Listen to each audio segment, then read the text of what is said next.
Thank you very much for your kind introduction, Professor Dake. It is indeed a great honor and pleasure for me to be invited here for the first colloquium of the Research Center for World Buddhist Cultures. I would like to express my deepest gratitude to President Takashi Irisawa of Ryukoku University for inviting me to give this talk. My warmest thanks also go to Professors Mitsuya Dake, Kosuke Shimizu, and all the other staff members of the Research Center for World Buddhist Cultures, which is one of the leading centers for Buddhist studies in Japan today, for organizing this colloquium despite the COVID-19 epidemic. Today, I will talk about how a poetry consisting of some 200 verses came to be identified as presumably left by the Buddha, and what the Buddha said in it. My presentation differs substantially from the current theory in some new interpretations, possibly supported by new findings. Let me discuss the main points in the hope that our understanding of the Buddha's philosophy may progress, and that the message of the Buddha to us contemporary beings may become clearer. My talk today is entitled Cultivating Tenderness and Insight Through Introspection. I presume that this is, in fact, the essence of the teachings preached by the Buddha, and I hope you will see this in my talk. Today, I will first talk about how we can identify the earliest text presumed to have been left by the Buddha himself. It is the section of Octad, the Atthakavagga. Then, by reading the text, I will try to understand what the Buddha wanted to communicate to us. I would like to show you as much material as possible here, so please forgive me if I do not take enough time for you to read it on the spot. The video will be available on the university's website, and I hope you can watch it later. This map shows how Buddhism spread. I have added a bold green arrow to the left of the original map in order not to forget the possibility that the Buddhism came to Sri Lanka from the region along the Narmada River in western India. This is suggested from the fact that the Pali language is akin to the language of the King Ashoka's inscriptions in that region. Since King Ashoka's conversion to Buddhism, Buddhism spread throughout India and later to the other parts of Asia, where the Tripitaka was transmitted in various Buddhist schools. Since the verses of the Dhammapada are quoted in the greatest number and variety of scriptures, comparisons of these verses allow us to tell that the Pali scriptures conserve the earliest form in most cases. I made this comparison by studying the Subhashi manuscript, the earliest Sanskrit manuscript of the Sarvastivadin version of the Dhammapada, dating from about 300 CE, discovered at Subhashi. In 1988, I have published these studies on the Subhashi manuscript. In 1995, I created the first database in Japan of Pali scriptures with 43 researchers from APTI, the Association for Pali Text Inputting, and have since continued my research into the earliest Buddhist text. In 2003, I presented the estimate that the Atthakavagga is the oldest Buddhist scripture in the article Formation of the Mind According to the Buddha. In 2011, I edited a volume of Social Science Information, a journal of the Maison des Sciences de Rome, Paris. In it, I contributed 2 articles which reveal that the Buddha's intention was to train a small number of noble-minded generalist practitioners who would gain insight into all areas of the world to contribute to the well-being of others. In 2014, I published a detailed analysis, The Epistemology of the Buddha, or the Possibilities of the Mind. My main papers and books concerning the Atthakavagga are listed here. Most of the papers can be downloaded from my website, classics.jp/hn, and I hope you find them useful. The Atthakavagga, the fourth chapter of the Sutta Nipata, is a single poetry consisting of just over 200 verses. I estimate that the text was probably produced by the Buddha himself or under his supervision. Attaka means octad or group of 8. Atthakavagga means chapter of octad.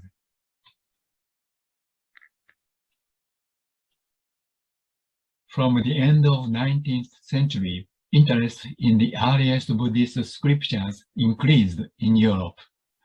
Faussbel noted in 1881 that chapter 3 and 4 of the Sutta Nipata are very old in language and contents. Rhys Davies formulated a hypothesis in 1902 that chapter 4 and 5 of the Sutta Nipata are among the earliest Buddhist texts because the commentary on these two chapters, called Niddesa, is treated as canon, and no other Pali scripture has such a commentary as canon.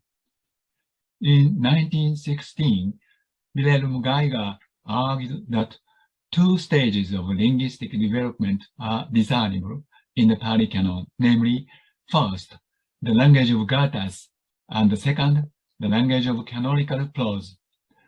I myself have proposed since 2003 to divide the Pali canon into 3 layers.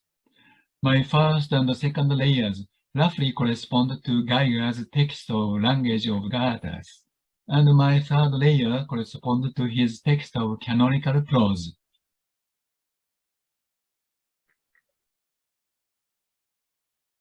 I think of the 3 layers of the Pali canon in this way. The earliest layer, layer 1, consists of the Atthakavagga and Parayanavagga, the chapter 4 and 5 of the Sutta Nipata, and the Kagabishana Sutta, a small sutta in chapter 1, the Ulanavagga. All these texts are annotated by the Niddesa. The second layer includes the first, second, and third chapters of the Sutta Nipata, except for the introductory verses and the prose portion. Among the Pali canon other than the Sutta Nipata, the earlier verses such as Dhammapada, Tera Terigata, etc. are also included in this second layer. The third layer of the Sutta Nipata includes the Bhattagata and the prose portion in the Sutta Nipata. Most of the Pali canonical prose texts are included in this layer. The word Attaka, octad, attests the antiquity of the Atthakavagga. Historically, Attaka has been interpreted in 2 ways. The first interpretation considers that Attaka comes from Sanskrit Ashtaka, meaning octad, while the second, from Artaka, meaning worthful. From philological point of view, the second interpretation is untenable. 2 interpretations of the word Attaka are found in Northern Buddhist texts. In a fragment discovered in Central Asia by Herle, we find Artakavargiyam Sutram. In Divyavadana, Abhidharma Koshavasha, etc., we read Artavargiya without the affix ka of Artaka. In addition, we find the translation of the word Arta or Artaka in the Chinese translation of the Atthakavagga and in the Chinese Sanyukta Agama and Mahisha Sakavinaya. On the other hand, in the Chinese translation of Mahasangika Vinaya, the title Atthakavagga is translated by 8 Varga Sutra or 8 Group Sutra, suggesting the original Ashtaka. In Pali, Sanskrit Arta normally becomes Atta with dental T. The notation atta with retroflex T is almost confined to the compound, as Critical Pali Dictionary points out. In Sanskrit, there is no attestation of the word artaka unless it is prefixed like nirartaka or anartaka. Divyavadana and Abhyagana Kosha Bhasha seem to have changed artaka into arta in order to avoid unusual artaka. The possibility of the original Alta Varga is doubtful, given that manuscript Helunde has Altaka. Semantically, the word Alta is not appropriate for the title of the Attaka Banga, because in the 5 uses in the Attaka Banga, Alta is not used to denote something to be admired or aimed at, but rather futile, as shown in the verse 829. It is only from the layer 2 onwards that arta is used with an affirmative connotation, as in the Dhammapada 100.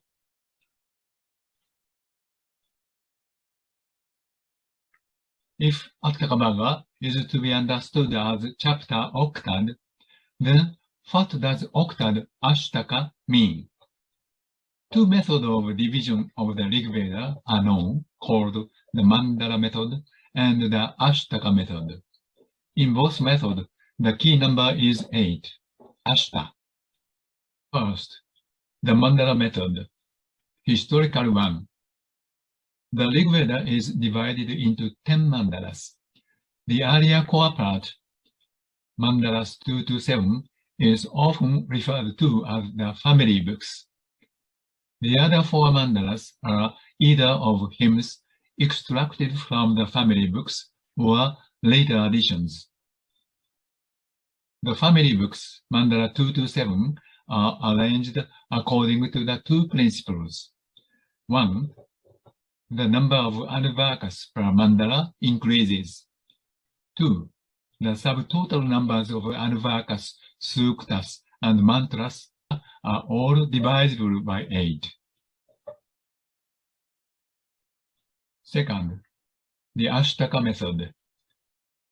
This is later and more mechanical method. The following 2 principles can be discernible. 1. The number of adhyayas per Ashtaka is 8. 2. The total number of Ashtakas, adhyayas, vargas, and mantras are all divisible by 8. The arrangement of the Attaka Banga with the following 2 principles approximate the mandala method of the family books. 1.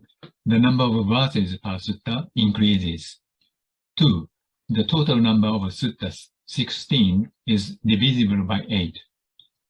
At the same time, the fact that the numbers of verses in the 2nd to 5th sutta are all 8, and that the Bhagga is named Attaka, would indicate also its possible proximity to the Ashtaka method. A detailed account of the method of arranging the Vedic canon is given in a paper by Michael Witzel, Harvard University. The use of Ashtaka, octad, as a chapter title dates back at least to the Brahmana period, as discussed by Jan Honda. The Pali texts arranged according to this Vedic method are found nowhere else but in the Attaka Banga. This uniqueness would indicate its special antiquity. This arrangement method should be taken into account in reading the Attaka Banga because 1. The sequence of verses can be unintentional, with identical topics dispersed here and there. 2. The principle of increasing number of verses will help to determine the possible later addition of verses.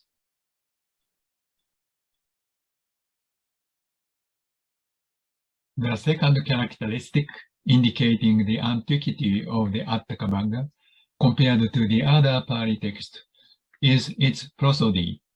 In India, where there is a large number of undated texts, prosody statistic is one of the few reliable means of determining the relative chronology of literatures. This is because prosody statistics processes a large number of verses and places the result in the long historical development of prosody over thousands of years. The hymns of the Rig Veda are all syllabic meters, versified according to the combination of a number of short and long syllables. Quantity-based meters, Matra Vritta, and syllabo-quantitative meters, Varna Vritta, have not yet appeared. Rigvedic prosody is divided into two main groups, the trimeter and the demeter. The trimeter, consisting of 3 feet, opening break cadence, has 11 or 12 syllables in a line. The demeter, consisting of 2 feet, opening and cadence, has 8 syllables in a line. Trimetric lines account for 59% and dimetric lines for 36%, and together they account for 95% of Rigvedic hymns. Details of the statistics of the meters of the 4 Rigveda are given here. The 4 main meters, Tristubh, Jagati, Gayatri, and Anushtup, account for 82%. There are meters such as Ushni, Brihati, etc., which consist of a mixture of trimeter and demeter lines and account for 13%. The major trimeter are 11-syllable Tristubh and 12-syllable Jagati. The Jagati was formed by adding an extra short syllable at the pinnote of the Tristubh. In general, the 2 syllables, initial and final of a line, are of optional length and marked here with an X. Since the optionality of the initial and final syllables of a line is allowed and the cadence rhythm of the trimeter line is substantially fixed, it is the rhythm of the 3 consecutive syllable unit that plays a decisive role. This is why Pingala begins his Chanda Sutra, the earliest known treatise on prosody, by naming 8 different 3-syllable units as Mayarasa Tajabana. Our prosodic analysis in syllabic meters should focus on tracing the behavior of these 3-syllable units. In the demeter, the 4-line Anushtup was formed by adding an extra line to the 3-line Gayatri. This formation occurred in the process of compiling Rigvedic hymns over several generations of poets. In the course of time, the Anushtup was divided into 2 parts, each with 2 lines. As a result, the cadential rhythm Ja, short, long, short, of the odd lines was transformed into other rhythms so that it would not be confused with the cadential rhythm of the end of even lines. This change of cadential rhythm in the odd lines further differentiated Anushtup from Gayatri. This table shows the decline of the proportion of cadential rhythm Ja in the odd lines of the Anushtup over time. This movement, already prominent in Mandala 10, the latest part of the Rig Veda, continued in the Atharva Veda and the Atthakavagga, almost completed in layer 2 and finished in layer 3. Thus, Anushtup's independence from Gayatri took more than 1,000 years to achieve. The prosodic statistics place the Atthakavagga between the Vedic canon and the layer 2 of the Pali canon, but much closer to the Vedic canon. An arbitrary manipulation to forge poems with prosody of ancient taste would be possible for a small number of poems, but impossible for a large number of poems of great distance in time and space. The fact that the movement has continued in a fixed direction for over 1,000 years testified to the authenticity of the data, as well as the strong and relative power of the prosodic tradition in India. Today, with the development of databases of major Indian classics, prosodic analysis can play a decisive role in the relative dating of classics. We very much hope that new studies using prosodic history analysis will increase in the near future. Here, we will summarize the internal and external indicators that suggest a discrepancy between layer 1 and layer 2 onwards. So far, we have examined facts which suggest the particular antiquity of the Attakabanga, such as the annotation by Nidesa, the legacy of Vedic arrangement method, the earlier prosody close to late Vedic text. Linguistic features also testify to the antiquity of the Attakabanga. For example, the scansion of the interjection charahi, the old nominal stem in as of jaras, or the nominative plural ending in so, etc. We call these facts external indicators. Internal indicators include the ways of life practiced by monks. Whereas in layer 1, the monks lead a life of solitary ascetics. From layer 2 onwards, they lead the monastic life. The evaluations marked here with a plus or minus sign indicate whether the verse in question considers the situation denoted by the word desirable or to be avoided, respectively. Some differences are due to the change in the meaning of a word over time, as in the case of the words in item 2. But more important differences are due to the difference in philosophical positions, as for the words in item 3. As an example of change of meaning, take the case of viraga. Viraga refers to such a negative emotion as aversion in all 4 occurrences in layer 1. The similar meaning, irritation, is attested by Panini, va citta virage. But in layer 2, viraga refers to the recommendable state of mind of indifference to worldly objects in all 4 occurrences. Most important discrepancy is due to their philosophical positions.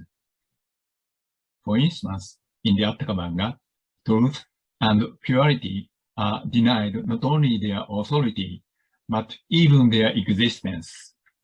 However, as seen in the Four Noble Truths, Chattari Arya Satchani, they gain authority from the second layer.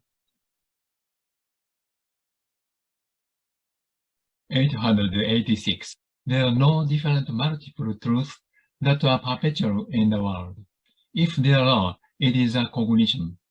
Fabricating a speculation based on their own experiences, they proclaim a dualism of truth and falsehood. Truth cannot be recognized by our cognition, which is unceasingly undermined by selfishness. 824. Only in this, they claim, does purity lie. They insist that there is no purity in other ways of life. Nevertheless, declaring that where they stand there is righteousness, they are espousing their respective truth. The truth they proclaim is only their individual and occasional beliefs, not the soul and universal truth. Satya, truth, and Siddhi, purity related to eternal existence or immortality had been highly valued since the Rigveda. The Atthakavanga denied their values, but layer 2 fully revived both values, as you see in this table. The notion of Nibbana, a process of incessant extinction of selfishness, forms the philosophical basis of the Atthakavanga. It is this Nibbana that makes up the discrepancies between the two layers observed through various indicators we have seen so far.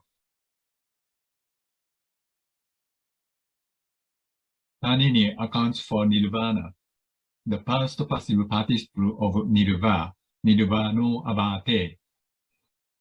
One commentary notes, in case of wind, ceased to blow, Nirvata. But for ascetics, extinguished desire, Nirvanam Muninam. Panini would have had this meaning in mind. Panini's grammar, together with the Atthakavanga, will be among the first attestations of the word Nirvana, with the meaning extinction of desire.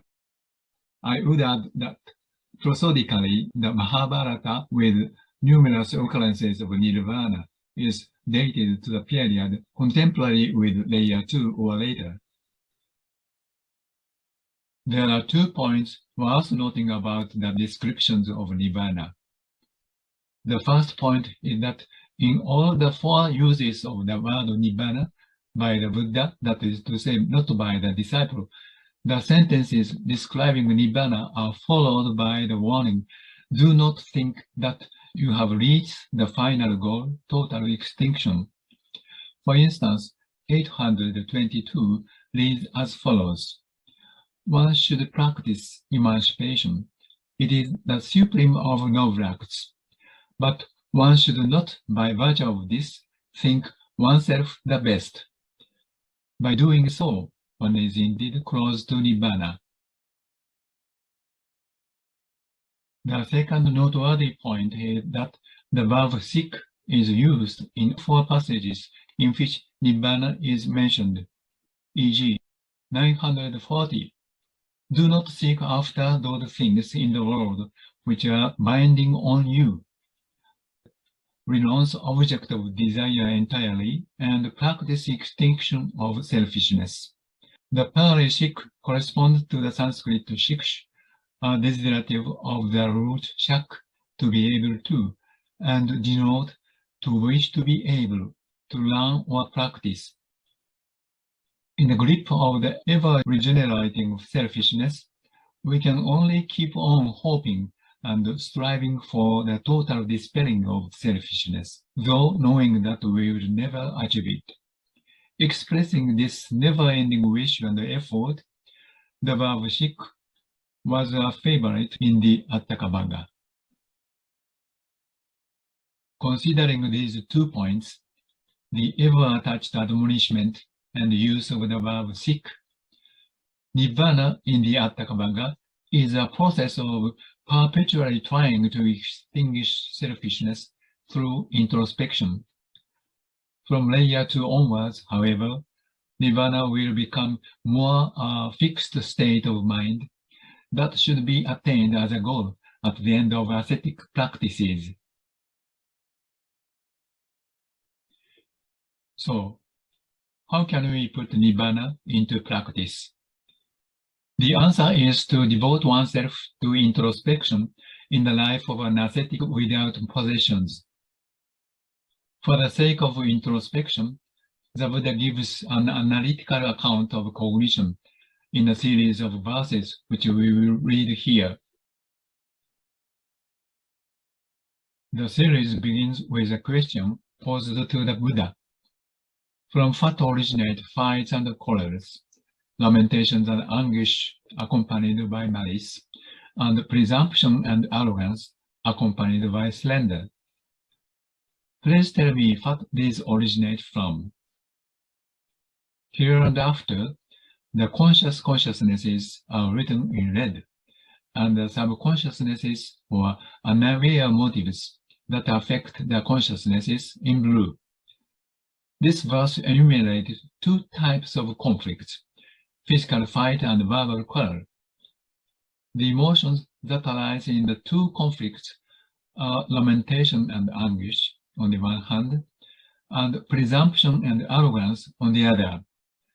The former has as its unaware motive malice, which seeks to cause the other to suffer, and the latter, slander, which seeks to entrap the other.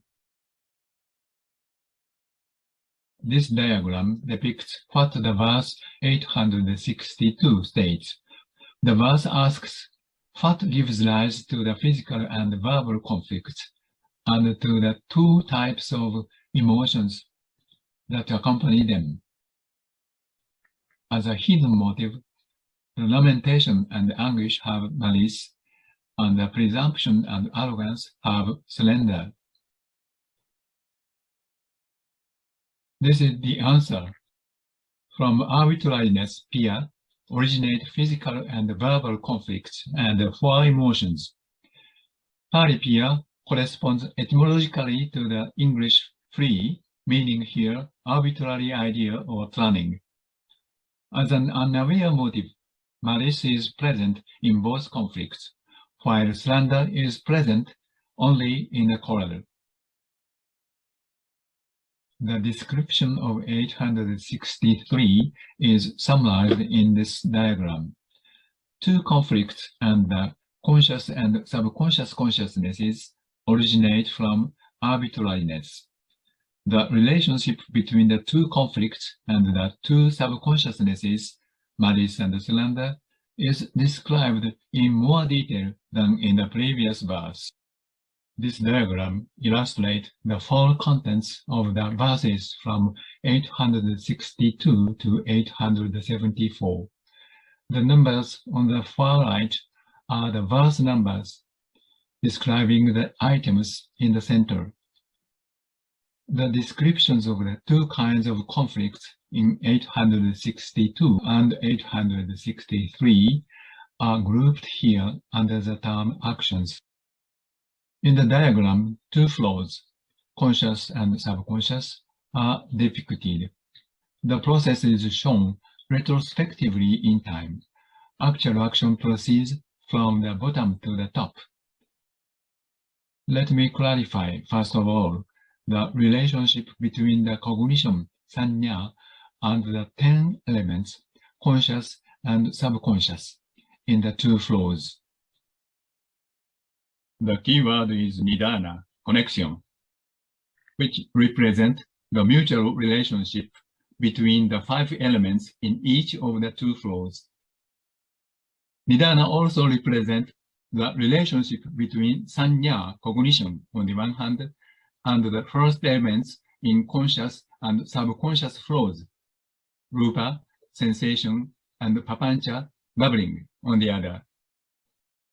According to Louis Renou, dans le Shatapatha Brahmana, Nidana désigne une connexion à base d'identité entre deux choses situées sur des plans différents.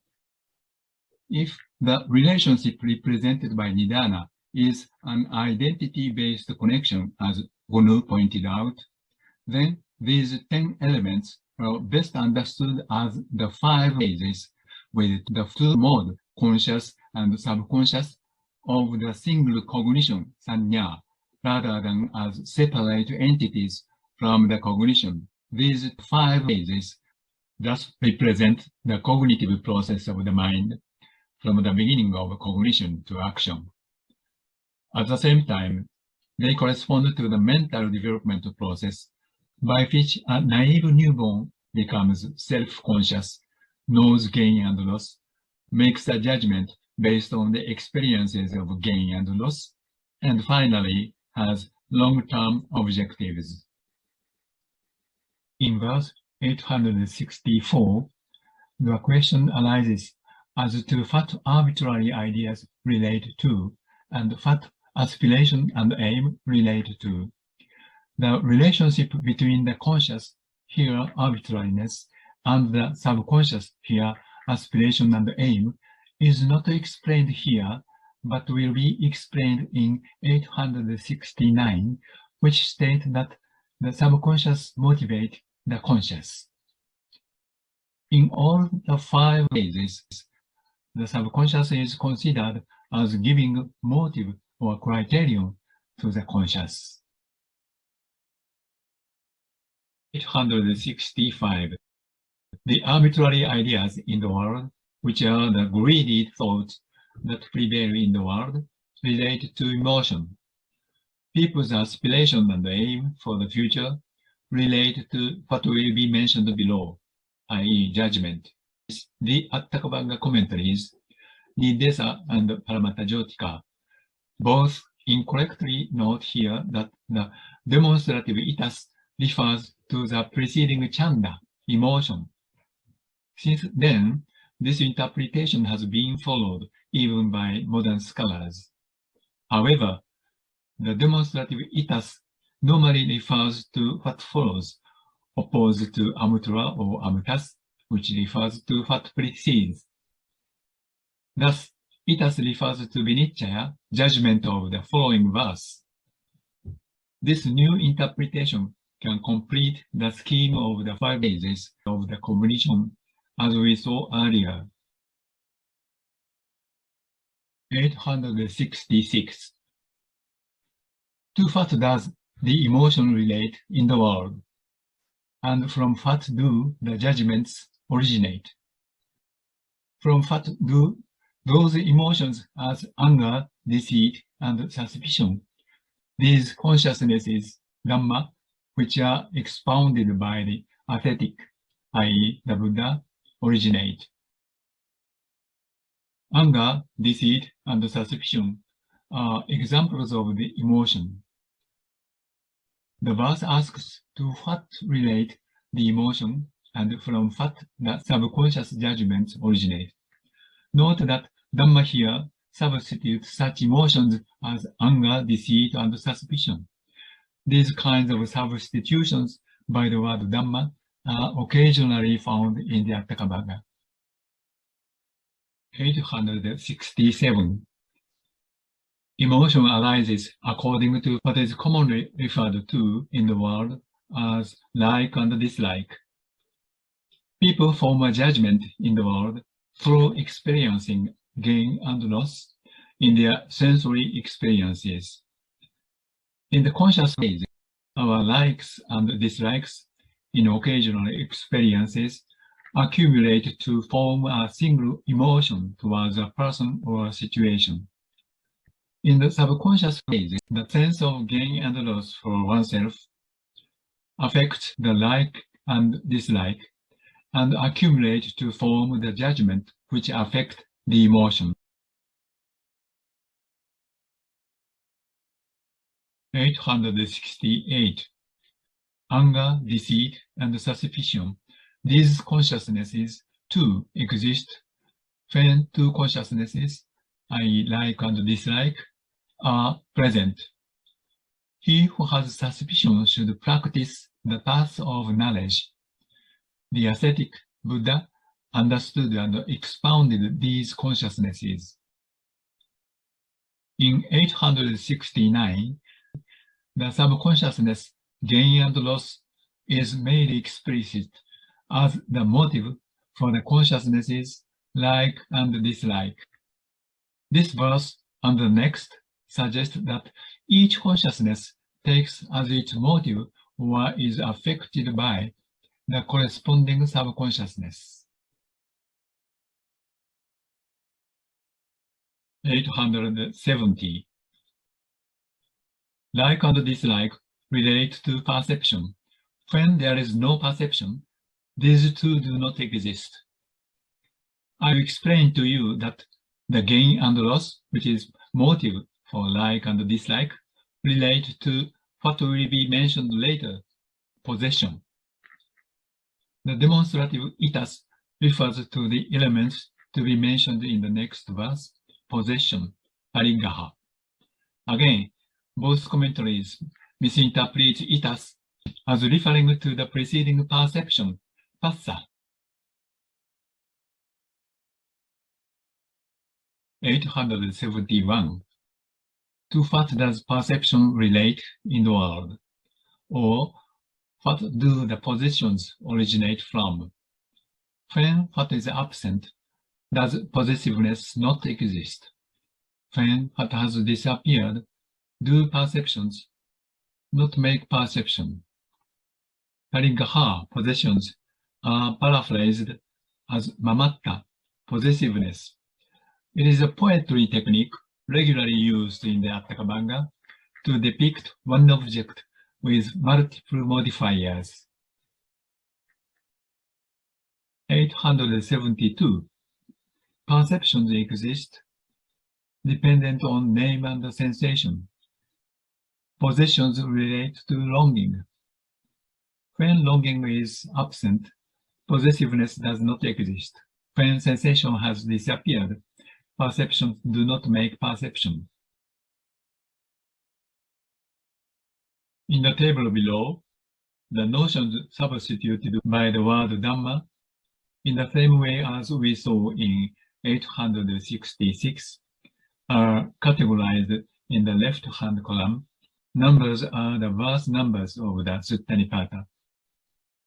If we compare them with the elements in the 5 phases of cognition, we find that the elements Rupa and Nama correspond to the 5 senses. This helps us to confirm the meaning of Rupa and Nama in the Attakabanga as sensation.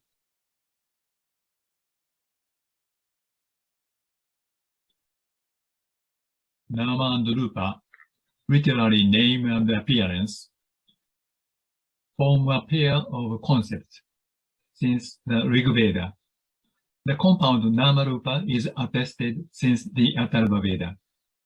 The myth about the creation of the universe by the creator Prajapati or Brahman, found in the Shatapatha and Taittiriya Brahmana, state that the superiority of Rupa over Nama was recognized by the creator because the extension of Rupa is greater than that of Nama and includes it completely.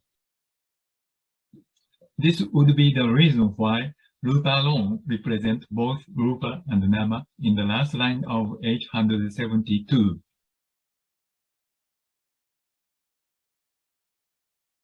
(873) For one attained to fat state, does sensation disappear? How does pleasure-displeasure also disappear? Explain me how it disappears. My wish is that we know this. The longing, icha, in the previous verse is paraphrased here as pleasure-displeasure, sukha-dukkha. Note that 2 questions are asked here, questions about how sensation and pleasure-displeasure disappear, respectively. The answers to them should be found in the following verse. 874. He has neither the cognition of common cognition, nor that of deranged cognition. He is neither without cognition, nor with the cognition of his having extinguished longing. For one who has attained such a state, the sensation disappears. This is because, since what is called bubbling relates to cognition, longing disappears. Longing, paraphrased once as pleasure-displeasure, is again paraphrased here as what is called bubbling, papancha sankara. When cognition attains such a state, the primordial longing, metaphorized by the bubbling, disappears. Consequently, sensation which is based on primordial longing also disappears, i.e., is totally transformed.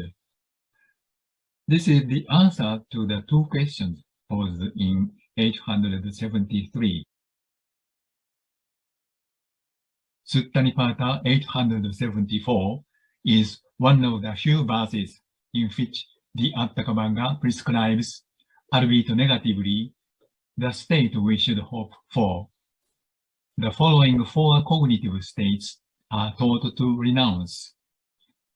Thus, the state to be hoped for is that of one who has no common or deranged cognition, but who has a cognition knowing that since perfect extinction of selfishness is impossible, oneself is always somehow wrong, and nevertheless, one must always try to leave self-interest behind.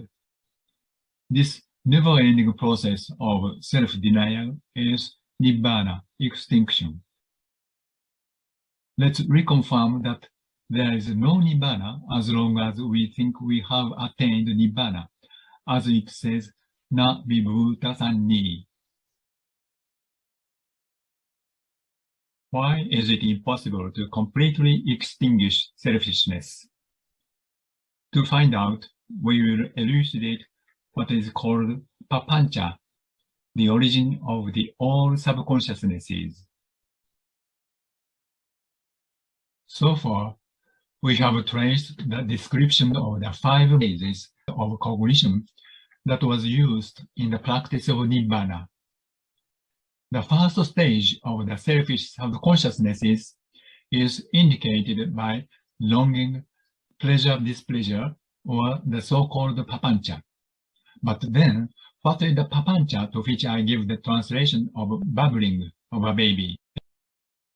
Egerton, in his Buddhist hybrid Sanskrit dictionary, wrote, Prapancha is a word very hard to define.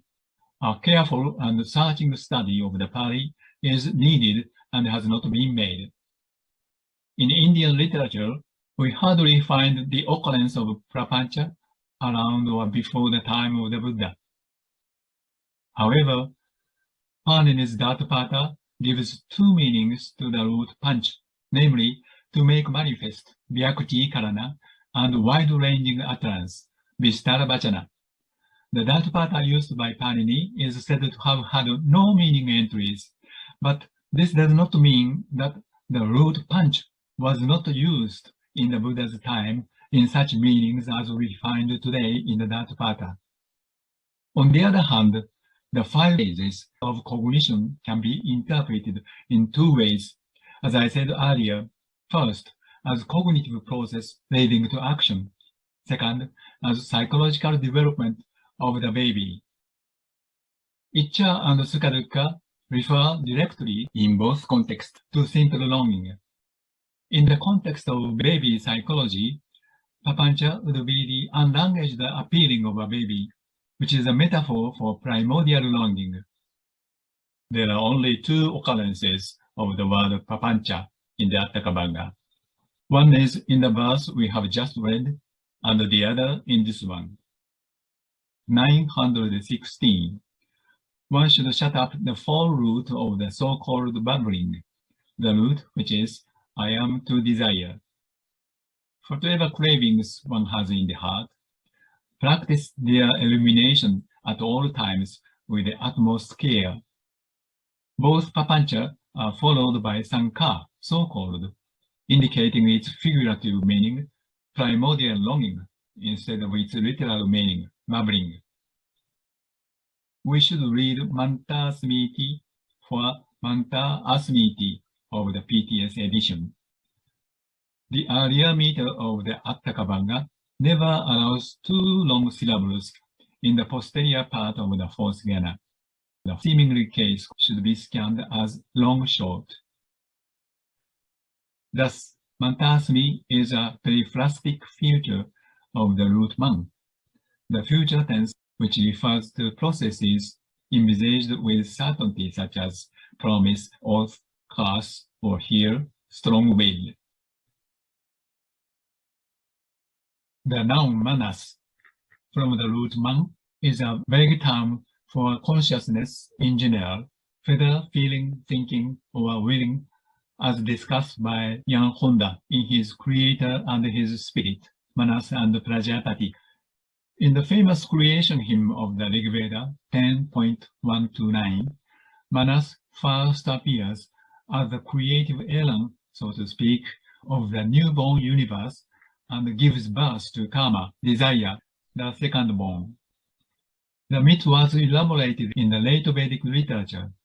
In the Shatapatha Brahmana, nascent Manas formed the wish to become manifest, louder, and more substantial, and thereupon create virtue, language. The description reminds us of the two meanings given in that pattern to the root panch, Vyakti Karana, to make manifest, and Vistara Vachana, wide-ranging utterance.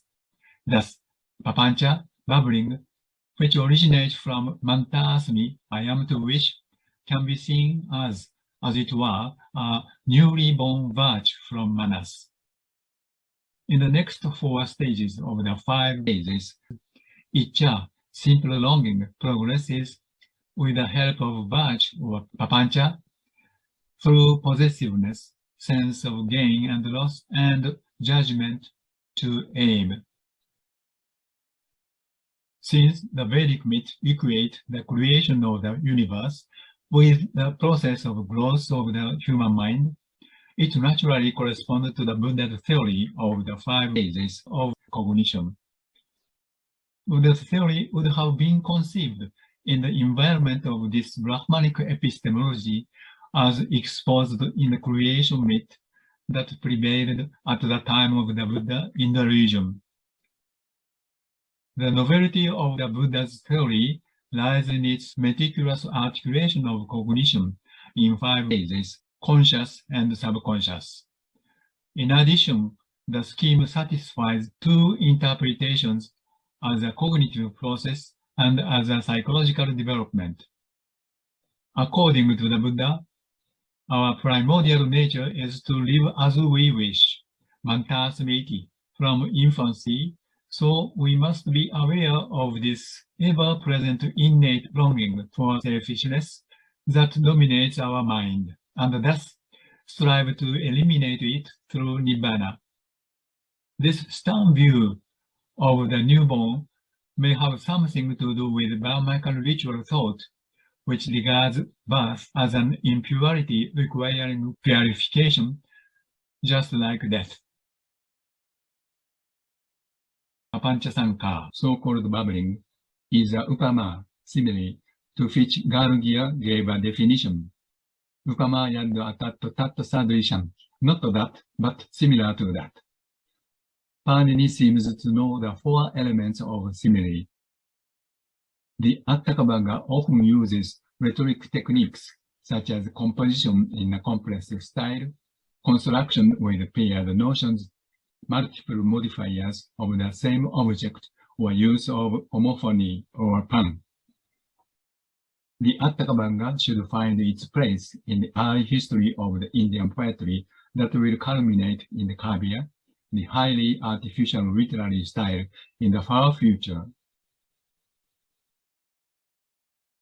Vinayas of principal Buddhist schools preserve the memory of a session where the Buddha heard a novice, Sonakti Kanna, recite before him the Atthakavagga, and as well as other suttas according to later versions. This episode suggests that up to a certain period, the Atthakavagga was the special scripture to be learned and recited by the novices. Fragments of the Atthakavagga are found in the Kharosthi manuscripts around Common Era, excavated from Gandhara, and later also in a Sanskrit manuscript from Central Asia.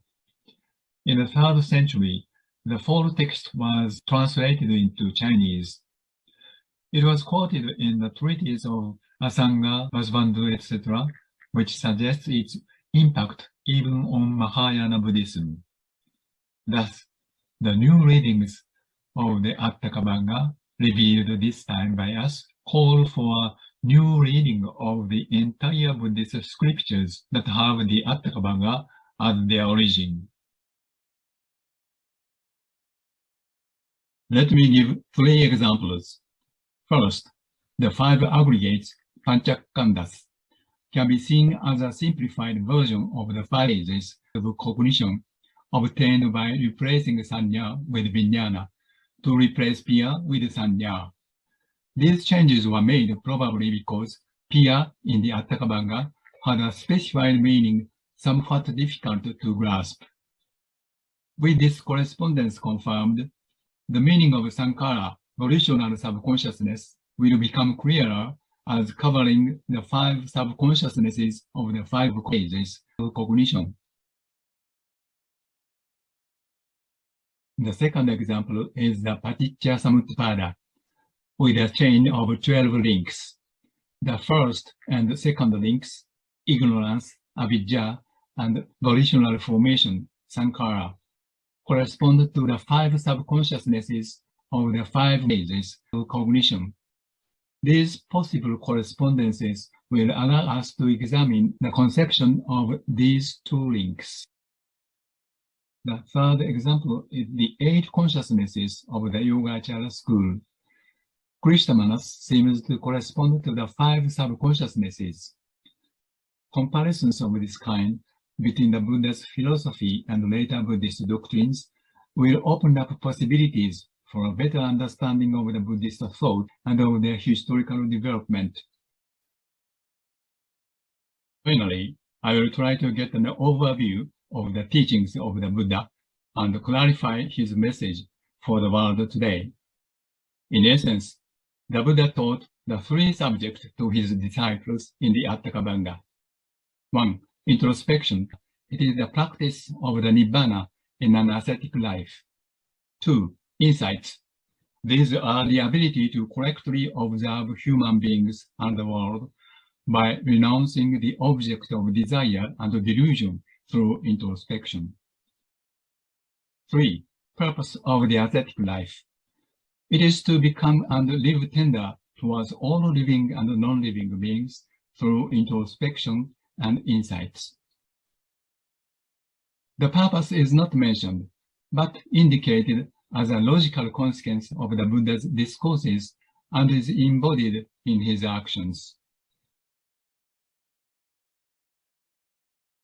The Buddha never mentions tenderness or compassion because to verbalize it would damage the genuine benign mind by recognizing oneself in the midst of one's selfless act toward others. The notion of Nibbana is not compatible with a fixed articulation due to its self-referential paradox of the self always denied. Recall, na vibhuta sanni.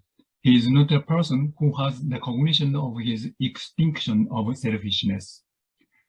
Ultimately, however, showing how to cultivate tender mind towards all beings in the world and how to become able to act with this mind was the purpose of the teachings of the Buddha. Consisting of 16 suttas, the Atthakavagga prescribes the 4 practices, the 2 for introspection and the 2 for insights. The numbers in brackets are the numbers of the sutta in which the practice in question is mainly treated. Disciples practice Nibbana, extinction of selfishness, by introspecting the 5 stages of cognition in the life of a solitary ascetic. Thus practiced, introspection or Nibbana gradually cultivate a tender mind. Insights are the ability to observe human beings and the world with a tender mind. It leads to the renunciation of object of desire and delusion. Through introspection, the disciples should develop their insight, which leads to renunciation of object of desire and delusion. The object of desire include fields, houses, gold, cattle and horses, slaves, servants, women, and relatives. We should know that indulging in these objects will lead to personal ruin, and these objects will be lost in death. The object of delusion include experience, knowledge, thought, virtuous deeds, and vows. People live in society on these illusory bases and are vainly pleased or discouraged. They fight among themselves, each believing in their own basis. Both types of objects need to be re-evaluated from a selfless perspective and must be renounced.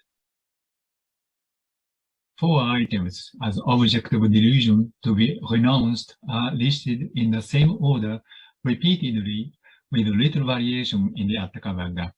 Literally, they are what is seen, what is heard, what is thought, and virtuous deed and vow. In addition, the first two items are paired in several verses. They are contrasting.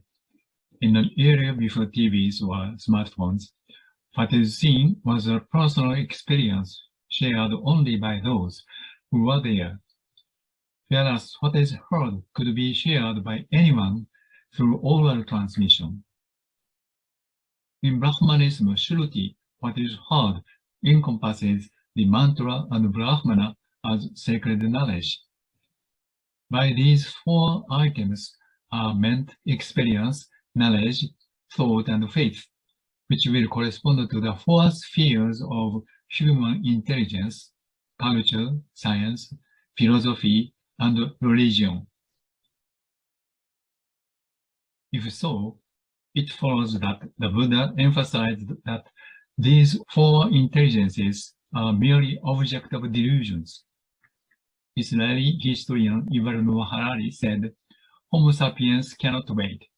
Philosophy, religion, and science are all running out of time. In fact, the four intelligences, adding culture to the Harari list, have so far been unable to act effectively enough against serious problems such as wars, conflict, wealth disparities, human rights violations, racial prejudice, or global environment, etc. Changing the formative principle of these intelligences will be the only way to make them work effectively in time for humanity. The four intelligences cannot work as long as they remain isolated systems that cannot transcend the boundaries of culture, science, philosophy, and religion. The only way to make them open systems is to let them renounce the values they espouse as absolute. And to do that, we have to start from where we think we are all always somewhat wrong and strive to transcend ourselves to become more flexible, innovative, discreet, and above all, tender toward the whole world. It does not lead to nihilism, relativism, or any other fixedism, because the insight it creates are based on the cultivation of a tender mind, altruism, through the constant self-negation, introspection. This philosophy, called introspective altruism, will provide a new solid foundation for human civilization. A generalist is a person who cultivates tenderness in one's own mind through introspection, has insight into the whole world through that mind, and seeks peaceful systems for all humanity. Today, unlike the time of the Buddha, thanks to science and technology, especially information technology, it is possible to wish to become a generalist, whether one is a monk or a layperson. The increasing free time through the reduction of work time that AI will bring can be practice-oriented to become a generalist.